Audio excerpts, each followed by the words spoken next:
Très bienvenue dans le show. Hey, aujourd'hui, c'est le 100e épisode du show Accès Succès. Donc, je suis tellement contente d'être encore là avec vous, que vous soyez là à m'écouter. Et aujourd'hui, j'ai envie de parler d'épreuves en affaires parce que c'est vrai qu'on essuie souvent des revers, on peut vivre des grands défis, plus qu'on prend de la croissance, plus qu'on grossit, plus qu'on rencontre des épreuves. Puis, ben, c'est comme la vie, hein, ça fait partie de la vie, en fait, les épreuves. Puis, c'est toujours comment est-ce qu'on va se relever. Puis surtout, le plus important, qu'est-ce qu'on apprend au travers les épreuves entrepreneuriales? Donc, c'est le sujet que j'ai envie de développer avec toi aujourd'hui pour ce 100e épisode. Si tu me découvres, si tu arrives sur sur moi pour la première fois, alors je me présente, je m'appelle Karine Lavoie, je suis coach d'affaires, mentor et j'aide les entrepreneurs à bâtir des équipes et des systèmes performants et je les aide surtout à sortir des opérations et à scaler leur business. Donc, le thème aujourd'hui, juste avant que je continue, si tu me découvres pour la première fois, peut-être t'abonner à la chaîne parce qu'à chaque semaine, je sors du contenu comme ça. C'est tout à fait gratuit. Ça dure à peu près 15 minutes. Je sais que votre temps est précieux. Donc, si tu m'écoutes en marchant, dans la voiture ou si même tu prends le temps de me regarder en présence, en visuellement, ben c'est tout à fait correct. Donc, abonne-toi, fais-moi un j'aime. Ça m'aide, ça soutient mon travail. Donc, l'épreuve en affaires. Donc, pourquoi est-ce que je dis que c'est une bénédiction? Parce que c'est une bénédiction. Tu sais, on appelle ça souvent des cadeaux mal emballés. Puis on va toujours avoir des moments dans notre vie où, sur le coup, là, on le voit vraiment pas comme un cadeau mal emballé. On est frustré, on se fait happer, on l'a pas vu venir. Tu sais, on a vraiment l'impression que ça peut nous jeter à terre, peut-être même, des fois, même, tu le bord de la faillite. Et ben moi, je suis quand même objective de façon générale et je pense qu'il y a toujours des voies de passage, il y a toujours des solutions. Donc, il faut se mettre en mode solution et ça arrive toujours pour une raison. Hein. Comme dans toute chose dans la vie, quand ces choses-là arrivent, c'est pour mettre en lumière quelque chose, peut-être un système, un fonctionnement qui n'est pas bien arrimé, qui ne fonctionne pas, ou une problématique que tu n'as pas adressée encore. Donc, bref, ça sert toujours à mettre en lumière quelque chose. Hein. Ce n'est pas un malheur qui s'acharne sur vous. Et je tiens vraiment à le dire parce qu'on peut se mettre dans cette énergie-là de je suis donc pas chanceux, c'est toujours comme moi que ça arrive, ces affaires-là. Glissez pas là-dedans, OK? À la place, là, essayez de comprendre de façon objective qu'est-ce qui se passe dans un premier temps. Puis, regardez comment vous pouvez aborder la situation. Et là, je vais passer avec vous un peu comme les étapes, qu'est-ce que vous pouvez, comment vous pouvez vous comporter dans ce genre de situation-là. OK? Donc, qu'est-ce que j'entends par épreuve? Bien, ça peut être des fois une perte financière, un client qui ne paye pas, ça peut être une trahison, ça peut être des échecs. En fait, avant d'avoir du succès, il va y en avoir des échecs. Hein? On apprend à marcher quand on est jeune, on est tombé je ne sais pas combien de fois avant d'être capable de se tenir debout. C'est la même réalité en entreprise. Mais souvent, ce qui fait que c'est si éprouvant, c'est l'émotion que ça nous fait vivre. Hein? Ça nous fait vivre des émotions. Puis de façon générale, on n'a pas appris tant que ça à l'école à gérer nos émotions. De plus en plus, les gens sont sensibles à cette réalité-là, mais c'est ce qui fait que ça, des fois, ça nous affecte autant. On prend ça à cœur, comme on dit. Donc, on peut se sentir paniqué, on peut se sentir frustré, on peut se sentir découragé. Puis c'est correct de vivre ces émotions-là. Je ne suis pas en train de dire qu'il ne faut pas les vivre. C'est correct, mais il ne faut pas rester là-dedans, par exemple. Et en fait, ce qui est surtout important, c'est d'arriver à faire la prise de conscience que c'est pas une punition. Tu sais, c'est juste un message. Comme je disais tantôt, c'est quelque chose qui est mis en lumière, qui a besoin d'être regardé pour voir comment est-ce qu'on peut corriger la situation. Parce qu'il y a toujours façon de corriger les choses. Donc, pourquoi est-ce que je dis que c'est inévitable? En fait, la croissance, c'est jamais un chemin qui est linéaire. La croissance, c'est pas facile et c'est toujours au travers de l'épreuve qu'on prend de la croissance. Et à chaque fois, puis moi, la première, je parlais de mes expériences personnelles, à chaque fois que je vis des épreuves, soit dans mon entreprise ou personnellement, puis des fois, c'est corrélé, je sais que je suis en train de faire un nouveau lit de croissance. Je suis en train de franchir un nouveau palier. Mais j'ai besoin de le vivre intérieurement avant. Puis je vous le dis, c'est pas le fun, c'est inconfortable. On voudrait que ça passe. Puis ça va finir par passer. Mais avec la croissance viennent les secousses. Fait que si ça va toujours bien, vous êtes toujours sur le high de la vague, ben dites-vous qu'un moment donné, la vague, elle va redescendre. Soyez préparés à ça. Puis quand ça arrive, appréciez le processus. Ne tombez pas dans « Ah non, pas encore ». Des fois, les vagues sont rapprochées, c'est vrai. Mais ça fait partie comme de l'accélération. Et ça vient avec. C'est ça que vous devez être capable de vous entraîner à tenir, à supporter. Mais tu sais, on va s'enlever on va se dire vraies affaires, là. Tous ceux qui sont en affaires ici, puis ça fait quand même plusieurs années, c'est pas vrai que c'est facile. C'est pas vrai que c'est facile. Vous voulez la facilité, trouvez-vous une job. Pour vrai, vous n'aurez pas à vous stresser, vous n'aurez pas à penser, vous n'aurez pas de pression sur les épaules. Trouvez-vous un travail, c'est beaucoup plus facile. Donc, avoir la responsabilité d'être une entreprise, d'être un entrepreneur, c'est un stress, c'est une charge et c'est un chemin épineux par moment. Donc, il faut l'accepter, il faut l'accueillir, puis il faut apprendre à s'affiler pour être capable de naviguer au travers de tout ça. Donc, ça se développe, c'est un entraînement. Puis, j'en ai parlé un petit peu tantôt quand j'ai comme fait l'introduction, mais en fait, vraiment, la clé de tout ça, selon moi, c'est vraiment la gestion des émotions. Tu sais, il y a le savoir, donc comment qu'on fait les choses, les connaissances qu'on a. Après ça, il y a le savoir-faire, c'est vraiment comment qu'on fait les choses. Puis ça, généralement, on maîtrise assez bien. On l'a appris à l'école. On est vraiment comme éduqué comme ça. Mais après ça, il y a tout l'aspect de le savoir émotionnel. Donc, de savoir reconnaître qu'est-ce qui monte, qu'est-ce qui se vit quand ça arrive, comment que je réagis face à certaines situations où j'agis. En fait, on réagit bien souvent, mais il faut apprendre à maîtriser, à réguler les émotions pour justement pas tomber dans la réaction, mais être capable d'agir de façon posée, de façon réfléchie et avec un petit peu plus de maîtrise. Je ne vous dis pas que l'émotion ne sera pas là, mais on va apprendre à mieux réguler puis à maîtriser la réaction.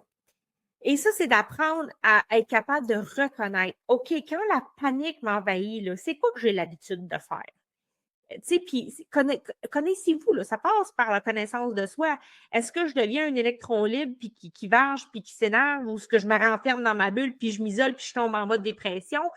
Qu'est-ce qui se passe dans votre corps? Comment vous réagissez? Comment vous gérez les doutes? Comment vous gérez votre réaction face aux peurs? C'est ça qui est important d'aller voir. C'est ça qui est important pour vous de comprendre comment est-ce que vous gérez ces émotions-là parce que c'est souvent ça qui va remonter. Là. Quand vous êtes dans l'adversité, il va y avoir du doute, il va y avoir des peurs, il peut y avoir de la panique. Puis des fois, ça se manifeste physiquement. Il y en a qui ont mal au cœur, qui vont tomber malades, qui n'ont plus d'énergie. Et là, c'est là où ça peut vite débouler. Donc, si vous avez vraiment besoin d'apprendre à gérer vos émotions, il y a plein d'accompagnements qui se donnent pour ça. Là. Allez travailler cet aspect-là de vous parce que c'est la clé. Puis je vous dirais, pendant longtemps, quand j'étais gestionnaire, surtout dans mes premières années dans le réseau de la santé, j'avais de la difficulté à gérer mes émotions. Puis c'est encore un exercice aujourd'hui. Je m'entraîne à ça. Là. Je veux dire, je serais menteuse de dire que c'est facile. Là. Je trouve ça dur des fois. Là. Je les aime aussi, ces pulsions-là. Ça se passe vite. J'ai une partie de moi qui a de l'impulsivité et j'en suis consciente. Donc, je fais ce travail-là. Puis, une petite affaire là, que j'ai envie de vous dire. Là. Des fois, on ne s'en rend pas compte sur le coup. On a fait l'action, on a réagi un peu trop vite. Mais tapez-vous pas sur la tête. OK? Au moins, vous en êtes rendu compte après coup. Vous pouvez toujours corriger, vous pouvez toujours réparer. Et plus vous allez être conscient et alerte à ce qui se vit, à ce qui se joue en dedans de vous, plus vous allez être capable de le repérer quand ça arrive et plutôt que de le repérer après avoir agi. Mais vous devez mettre de la conscience dans ça. Donc, reconnaissez qu'est-ce qui se vit, comment vous réagissez, vos réactions, puis essayez, s'il vous plaît, quand vous êtes dans ces émotions-là, de ne pas prendre de décision impulsive. C'est un des meilleurs conseils que je ne peux pas vous donner, c'est quand vous sentez que vous n'avez pas cette maîtrise-là, prenez pas de décision importante. Ne passez pas à l'action systématiquement. Donnez-vous le temps, surtout si ça peut attendre. Puis je voudrais que dans 95% du temps, ça peut attendre. Donc, accordez-vous ça. Donc, ça fait du sens ce que je suis en train de te dire. Écris-moi un commentaire, fais-moi un j'aime. Je veux te lire. Dis-moi qu'est-ce qui résonne avec toi avec ce que je viens de te dire. Après ça, là, une fois que vous avez compris, vous avez saisi ce qui joue en vous, je veux que vous trouviez le cadeau caché. Et là, la véritable bénédiction. C'est quoi qui vient tellement vous faire là, qu'est-ce que ça vient déclencher? Le cadeau caché, là, il est là. Puis moi, j'en ai eu 2 gros cadeaux cachés. Là. Le premier gros cadeau caché que j'ai eu, ça a été mon cancer. Ça a été une épreuve incroyable. J'ai été arrêtée pendant 1 an et demi. J'ai fait de la chimiothérapie. Je me suis fait opérer. Je veux dire, mon corps s'est transformé complètement. Puis pas pour la plus belle version de moi, je peux vous le dire. Ça a été extrêmement éprouvant. Mais je suis restée forte, j'ai été résiliente, j'ai avancé là-dedans et j'ai trouvé le véritable cadeau caché, c'est que ça m'a amené à faire un shift dans ma vie. J'étais malheureuse dans mon emploi, dans le travail que j'étais, puis c'était pas ma vraie mission. Ça m'a juste remis sur le droit chemin. Mais c'est sûr que dans le moment, on n'est pas toujours capable de le voir, il est où le vrai cadeau. Donc, je veux juste vous dire que faut maintenant, mettez-vous en mode recherche, là. Ouvrez le radar puis cherchez il est où le cadeau caché. Pourquoi est-ce que ça m'arrive? OK, je vis des défis avec des clients qui ne me payent pas. Parfait. Je vais regarder comment est-ce que je fonctionne pour ma facturation. Est-ce que c'est de mon côté que j'ai de quoi regarder, que je peux changer? Ça fait juste mettre en lumière.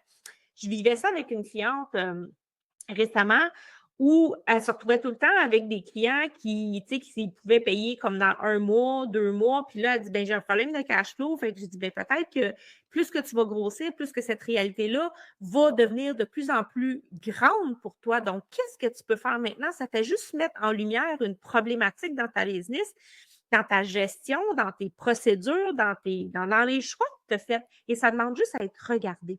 Et là, je vous donne un exemple concret, mais vous pouvez l'appliquer à tout. Fait qu'il est où le véritable cadeau? Qu'est-ce que ça me prépare à? Parce que ça me fait juste vous préparer pour le next step. Tu veux grandir? Bien, c'est dans l'épreuve que tu grandis. Fait que cette épreuve-là sert à te dire, la prochaine épreuve, tu ne pourras pas passer le prochain score là, si tu ne règles pas ça maintenant. Donc, plutôt que vous apitoyer sur votre sort, puis de vous taper sur la tête, puis de vous dire ça n'a pas de bon sens, puis de vous mettre dans le mode victime, prenez votre responsabilité et cherchez la bénédiction qui se trouve dans ce qui vous arrive. Il y en a tout le temps une. Des fois, elle est dure à entendre, des fois, elle est dure à accepter, mais c'est là qu'il faut aller. OK? Donc, ça, c'est vraiment ce que je vous invite à faire, c'est chercher le cadeau caché. Puis après ça, engagez-vous à rebondir. Restez pas dans votre caca, là. C'est le temps de se relever. C'est le temps de commencer à se mettre en mode solution, à regarder les avenues possibles, à trouver comment est-ce qu'on va prendre, l'angle d'approche pour régler ça. C'est vraiment une game de mindset, là, rendu là. C'est vraiment une game de votre mental, les pensées que vous allez avoir, puis commencez à vous booster un peu, là, tu sais, s'il faut que vous alliez écouter des vidéos pour le faire, faites-le, mais tout se passe entre vos deux oreilles dans un premier temps. Et après ça, je vous dis, quand vous mettez en mode solution puis que vous activez le radar à solution, ils vont apparaître. Il va en avoir. Il va arriver quelque chose qui va arriver comme miraculeusement, comme par magie. Tout va se placer naturellement. Puis, faites confiance. Faites confiance qu'il y a une solution qui va émerger. Puis, des fois, ce n'est pas la solution que vous souhaitez. Donc, restez ouvert à d'autres avenues. Élargir votre spectre, là. Élargir vos perspectives. Mais c'est toujours quelle version de moi dans cette situation qui est en train de bâtir, parce que c'est vous que vous construisez là-dedans. Puis, c'est ça qui fait que vous allez avoir un succès incroyable, parce qu'à chaque fois, vous allez être capable d'accueillir le plus positivement possible, j'ai envie de dire, parce que moi, à chaque fois que ça arrive, ces poussées de croissance-là, j'aime pas ça. Je trouve ça inconfortable. Je me sens mal. J'ai donc hâte que ça finisse, mais je le sais que c'est ça. Je le sais que ça fait partie du processus. Fait que j'active tout de suite mes mécanismes de bon, OK, what's in it for me là, dans ce que je suis en train de vivre? Qu'est-ce que j'ai besoin de voir? Qu'est-ce qui a passé sous le silence que j'avais pas vu puis que là, ça me pop en pleine face? Comment j'aborde ça maintenant? Comment est-ce que je me relève là-dedans? C'est exactement ce que j'aide à faire mes clients. Je vous aide à faire ces prises de conscience-là. Je vous aide à voir ce que vous n'êtes pas capable de voir. Je ne le fais pas à votre place. Je vous aide à en prendre conscience. Je vous aide à vous relever, à rebondir. Et vous êtes capable. On est tous capables de le faire. Donc, les épreuves, c'est une bénédiction. C'est toujours une bénédiction. Et c'est en fait, l'épreuve est bien souvent l'accélérateur de croissance que vous voulez vivre. Donc, accueillez-le. Apprenez à aimer le processus, puis sautez les 2 pieds dedans. Et vous allez voir que ça va complètement transformer la rapidité à laquelle vous allez évoluer, vous allez grandir et comment les choses vont se placer. Donc, à chaque problème, il y a une solution. Puis, tu es la solution, tu es au cœur de tout ça et c'est comment est-ce que tu vas te mobiliser toi-même et comment est-ce que tu vas choisir tes pensées qui fait que tout va changer pour toi. Donc, je te laisse avec ça. Si tu es présentement en pleine tempête, puis que c'est pas la fin. Tu sais, je veux juste te dire, c'est pas la fin du monde. C'est le début de ton renforcement. Reste fort, reste solide. Si tu as besoin de prendre du temps pour toi, si tu as besoin de prendre du recul, fais-le. Des fois, il n'y a rien de mieux là, que juste décrocher une vraie fin de semaine puis une bonne nuit de sommeil pour se remettre sur le piton. Donc, sois à l'écoute de toi. Parce que ton corps, il te parle. Et moi, c'est exactement ça que mon corps a fait quand il m'a donné le cancer. Il me parlait parce que je n'étais pas capable de l'écouter. Il a fallu qu'il prenne des mesures fortes et drastiques pour me dire: Hey, la grande, là, réveille-la. Donc, écoutez ce qui se passe en vous, autour de vous, et mettez-vous lunettes roses. Hein? Les fameuses lunettes roses, mettez-vous lunettes roses, puis vivez peut-être temporairement dans un monde de licorne, mais vous allez voir qu'il va y avoir plein d'idées innovantes qui vont apparaître et qui vont vous aider. Fait que sur ce, je vous dis un énorme merci. Si vous avez envie qu'on regarde ça ensemble, qu'on regarde votre situation, que je vous aide à mettre en place justement vos systèmes, vos structures, que je vous aide avec la gestion de vos équipes, venez m'écrire, prenez un rendez-vous, c'est tout à fait gratuit. On va regarder ensemble c'est quoi votre réalité. Je vais vous dire si j'ai des solutions et si j'en ai, ben je vais vous dire comment est-ce qu'on peut travailler ensemble et même, peut-être même que tu es éligible à une subvention parce que mes accompagnements sont éligibles à des subventions.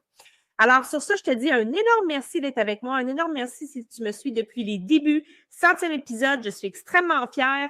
Il y a eu des moments où j'aurais voulu arrêter, mais je suis encore là et je vous dis un énorme merci. Et on se retrouve la semaine